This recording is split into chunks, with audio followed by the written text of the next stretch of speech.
with the speed of light, a cloud of dust, and a hearty hi-yo silver. The Lone Ranger.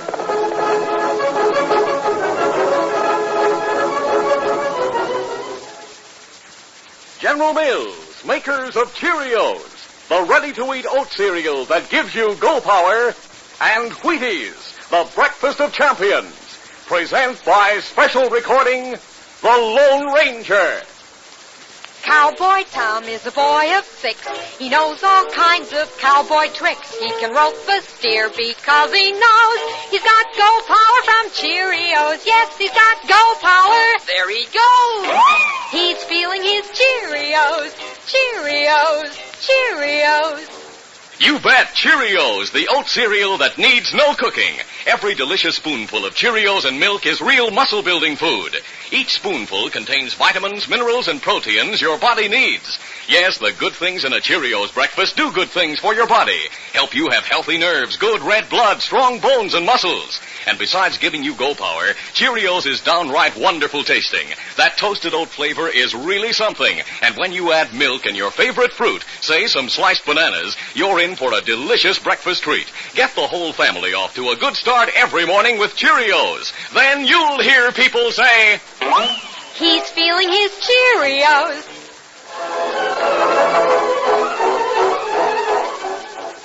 With his faithful Indian companion Tonto, the daring and resourceful masked rider of the plains led the fight for law and order in the early western United States.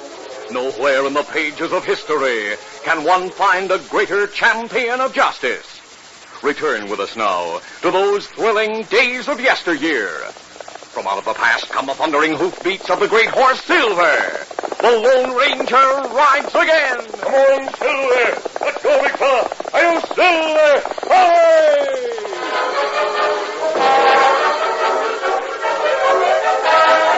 The woman sheriff of Gunstock was at her desk in the jail office. A former school teacher with an Eastern education, she was young and attractive. As she attended the paperwork connected with her duties, another woman looked on. She was a frontier type, hatchet-faced, lanky, and seemingly as ageless as a piece of petrified wood. Rejoicing in the name of Liz Yancey, she not only protected the law lady from scandal, but served as jail cook and turnkey. Liz was saying, "Looky here, Claire. You're wearing yourself out looking for them varmints that killed your husband." Liz, I'll never rest until they're punished.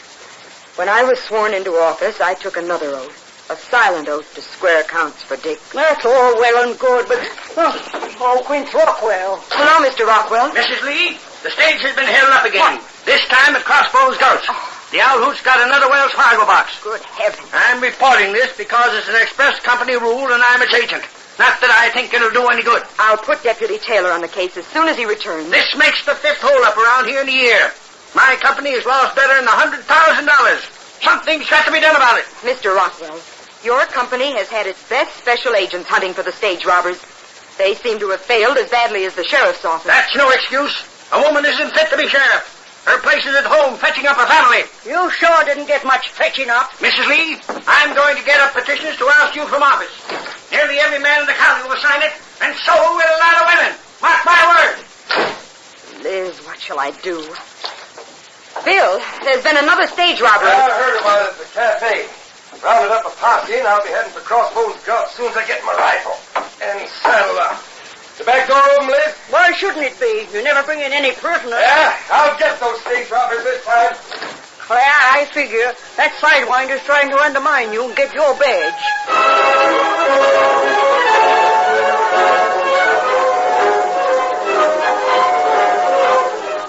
Several hours later, Liz Yancey retired to a side room in which she slept, with a Colt 44 under her pillow and a sawed-off shotgun leaning against the bed. Mrs. Lee remained at her desk. She had taken a record book from an open desk drawer. Then the door opened. What? A masked man. Please don't be frightened. I'm a friend. Friends show their faces. I suppose you murdered my husband and have come back to murder me. Mrs. Lee, I'm here to volunteer the services of an Indian friend and myself. We want to help you solve that case. Then why are you wearing a mask? If my face were to become known to outlaws, it would handicap me in bringing them to justice. So you're a professional bounty hunter? No, I don't work for rewards or pay. Perhaps Perhaps a silver bullet will identify me. Please take it. Yes, it is a silver bullet, but it means nothing to me. I still don't understand your motive in offering aid. Because I believe in maintaining law and order. Does that explain my purpose? It does indeed. Mister, did you know that the gunstock stage was robbed again today? My friend heard about it and told me. We'd have gone to the scene, but a posse was already on the way, and I wanted to avoid being questioned about my mask. I believe there's some connection between the stage robberies and my husband's murder. Oh, what makes you think so? Here is the last report Dick entered in his record book. It's dated August 17th and reads, "First stage robbery county ever had was reported at 1 p.m. today. 5 masked men took express box containing $11,000, went to scene, failed to pick up trail, but found heel shot from one outlaw's boot by stage passenger." That's all he wrote. 2 days later, he was shot from an alley here in Gunstock. That would seem to indicate that he learned something he didn't record. Why do you say that? Because professional hold-up men rarely kill a sheriff unless he becomes dangerous to them. I have the boot heel in this drawer. Here it is. What do you make of it? Well, it's an ordinary heel as far as the leather manufacturer goes, but it tells a story.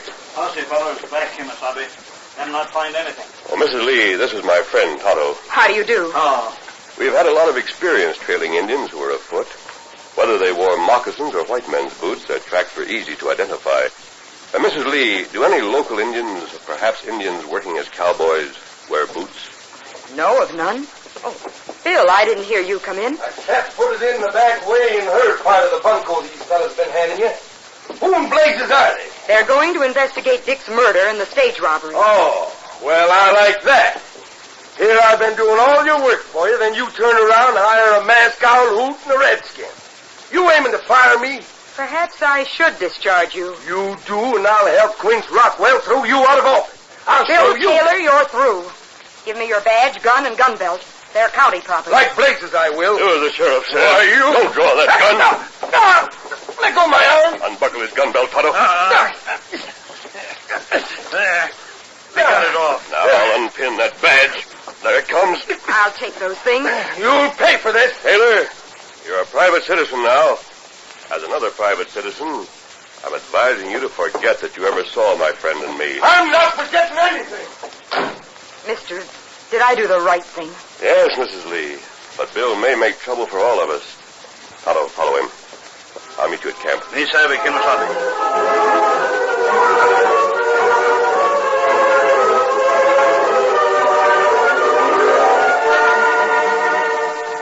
Like all braggarts, Bill was filled with self-pity over his discharge.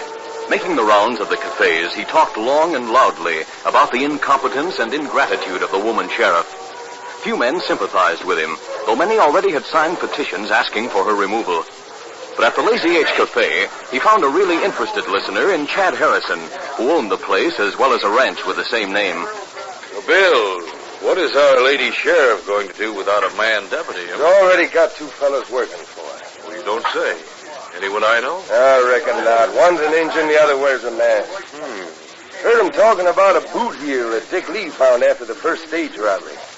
He figured it came from a boot worn by an Injun cowpoke. Well, that means he'll be out looking for that kind of an Injun. Hey, Chad, come to think of it, you've got a redskin rider on your ranch. He's the only boot-wearing Injun in these parts. Now, look, Chad, you don't want any crooks working on your spread. Suppose you and I handle the case together. I'd split the reward with you. Bill, I'm getting interested. Ride out to my ranch tomorrow. We'll talk about it some more. I'll be there. An hour later, Chad Harrison was in the bunkhouse at his ranch.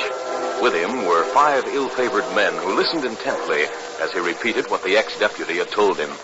He was saying, Well, the way I figure it, that boot heel put Dick Lee onto us. He knew about you, Comanche Joe, and was smart enough to put 2 and 2 together before we plugged him. Now it's put Bill onto you. And may lead that masked man out here. Yeah, you're right, boss. Yeah. Now, on the way here, I figured out a way to get rid of Bill Taylor and the masked man at the same time. How's that? I told you the masked man uses silver bullets and had a ruckus with Bill. Well, we'll make some silver bullets and drill Bill with them. That alone ought to be enough to convict the masked man, but to make it even stronger, we'll swear we saw him do the shooting. Boss, you always come up with good ideas. Bill is coming out here tomorrow. By tomorrow night, he'll be dead. And the masked man will be in jail waiting to hang.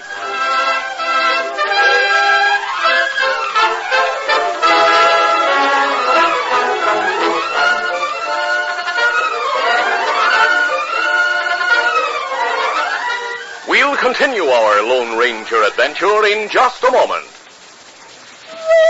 All over the country, in every direction, how you doing is the question. And here's what the happy people have to say. Eating our Wheaties, and we're doing okay.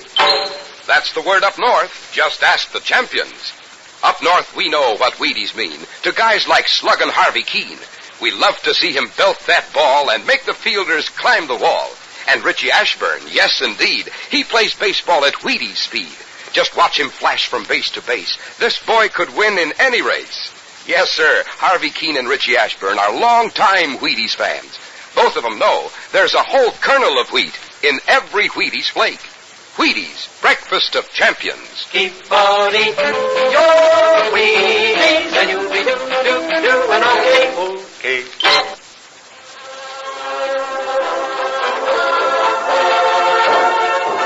Now to continue. Tonto returned to the masked man's camp, a short distance from the town of Gunstock. Nobody listened long to Taylor but one feller. Him run Lazy H Cafe.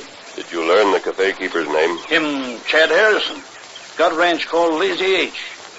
Only Indian cowboy round here work there. How did you learn that? Me meet another Indian in town. Him tell me about rider called Comanche Joe who wear boots. Oh, you did well, Tonto. We'll scout around Chad Harrison's ranch tomorrow. On the following day, the stage robber known as Blackie was busy in the blacksmith shop, melting and molding silver coins into .45 caliber bullets.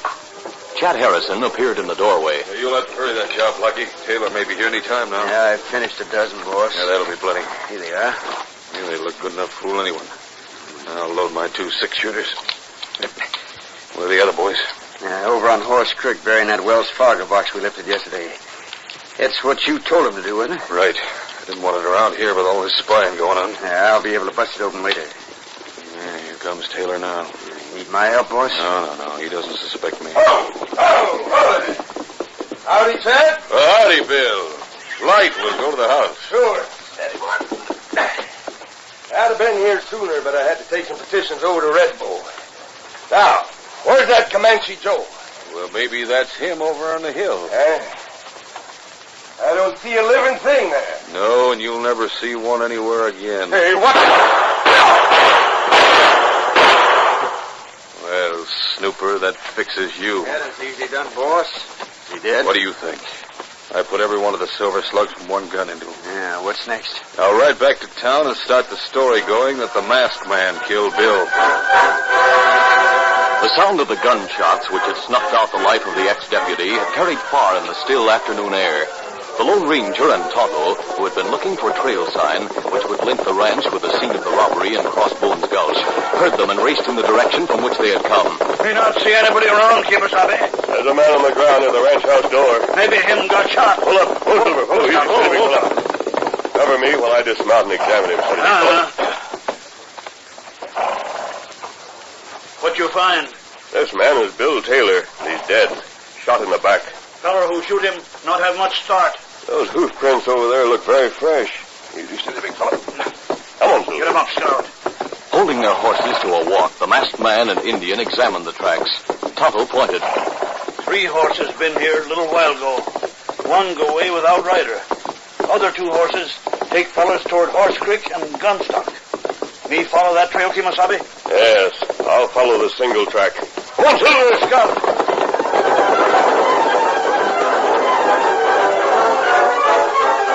The Lone Ranger, who had unconsciously picked Chad Harrison's trail, followed it to the edge of Gunstock without sighting the man. He rode through an alley to the rear of the jail. Oh, Silver, easy, steady now. Where he dismounted and entered. His first intimation that he himself was in grave danger came when the formidable Liz Yancey stepped out of the jail kitchen, and thrust the twin barrels of her sawed-off shotgun against his back with the command, Reach, fella, reach. My hands are up. You're making a mistake. Don't you know me? I know you're a killer. Claire, I got him. Bring him here. Move along before my trigger finger gets itchy. Mrs. Lee, am I to consider myself a prisoner? You certainly are. Take his shooting irons, Claire. You may have them. There, Liz. I have his guns. Now I'll take his mask. Then you can lock him up with his friend. Are you holding my friend Tonto? I've charged him with murder, just as I shall charge you. Though it appears that you're the real killer. I have more than eyewitness evidence against you. Oh, what is that? The silver bullets taken from Taylor's body. There they are on my desk. In all probability, you were the only man in the West who fired such bullets. I see. The outlaws have managed to use the law against me. How can you deny the evidence of those bullets? May I examine them? Well, I see no harm in that. But watch him closely, Liz. Yeah. These bullets never came from my guns. Don't tell me that. I have here a silver bullet which you gave me. Your belt is filled with them. Mrs. Lee, the silver in my bullets came from my silver mine. It's pure silver and soft as lead. You can scratch the bullet I gave you with a fingernail. But it would take a knife to mark the bullets that killed Taylor. Please compare them yourself. Yes, I see now that there is a difference. But what does it mean? It means that the murder bullets were made by the outlaws for the purpose of framing me. I knew about the boot heel. I believe that your husband and Taylor also knew. Mister, I'm beginning to believe you. But I can't let you go. I can't arrest a man like Harrison. Your position is difficult. The men here have turned against me. Not one would join a posse, especially if he knew I wanted Harrison and his riders. There's a way of getting them into jail without resorting to the use of a posse. Heaven help me. I'll do as you say. Summoned from the Lazy H Cafe by Liz Yancey, Chad Harrison and his 5 gangsters trooped into the jail office a short time later. They were in high spirits over the outcome of their trick. Harrison was saying, Well, Mrs. Lee, you sure did a good job when you let that masked gunslinger walk right into jail and locked him up. You know, I'm in favor of letting you hold your job. I'm going to let everybody know it. Let's forego the pleasantries. This is a serious matter. Liz, open the cell block door. Yeah.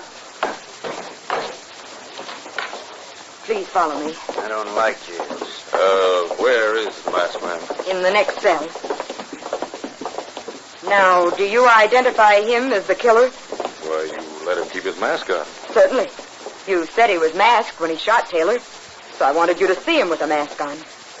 You wouldn't know him without it. Oh, yes, you're right. I identify him. Isn't he the killer, boys? Yeah, sure him, all right. Hey, where'd our lady sheriff go? Hey, she locks us in. Hey, let us out of here. Hammer on the door. We want out. Fellas, this might be a trap. Hey, look, the masked man and engine are out of their cell. They've got guns. You're covered. Put your hands straight out. Then turn and lean against the wall. You try for guns, you get shot. No, don't shoot. We're doing as you say. Hello, take their guns while I keep them off balance. At the same time, the peephole in the cell block door slid open. Liz Yancey looked in. Seeing her, Chad Harrison shouted, Hey, look what they're doing to us. I've got eyes. I can see. Who owns that blue round horse out in front? I do. What about it? The saddlebags are full of money. What? The Quince Rockwell says was in the Wells Fargo box, stolen yesterday. Why, you double-crosser. You got that box home before you buried it.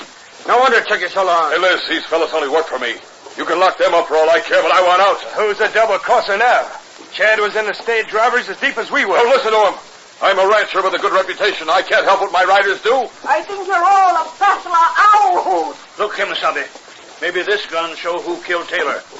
Me take 2 guns from Chad Harrison. One got lead bullets in it.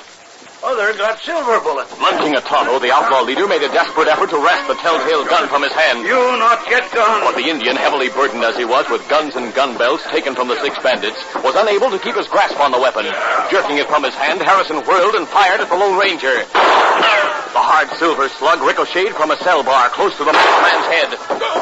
A split second later, one of his own guns blazed, and the duel of silver bullets was over.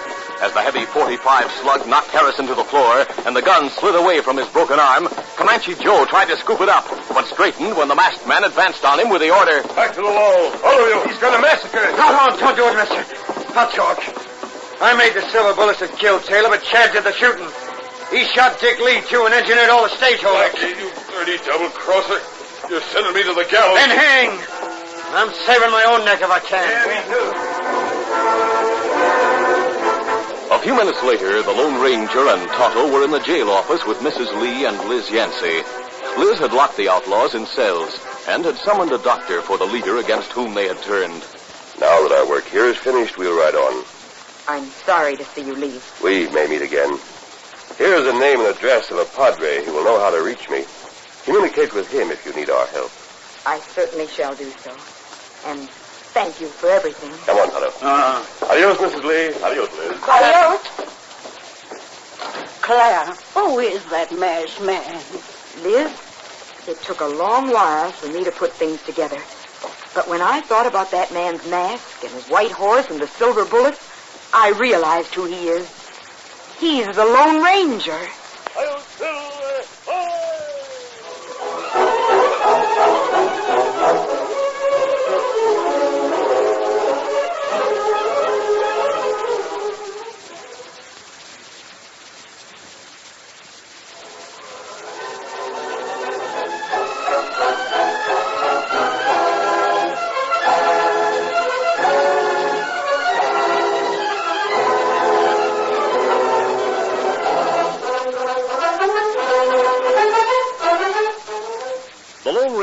Copyrighted feature of the Lone Ranger Incorporated is produced by Trendle Campbell Muir Incorporated. The part of the Lone Ranger is played by Brace Beemer. Your announcer, Fred Foy. Listen to the Lone Ranger, brought to you by special recording Mondays through Fridays at this same time.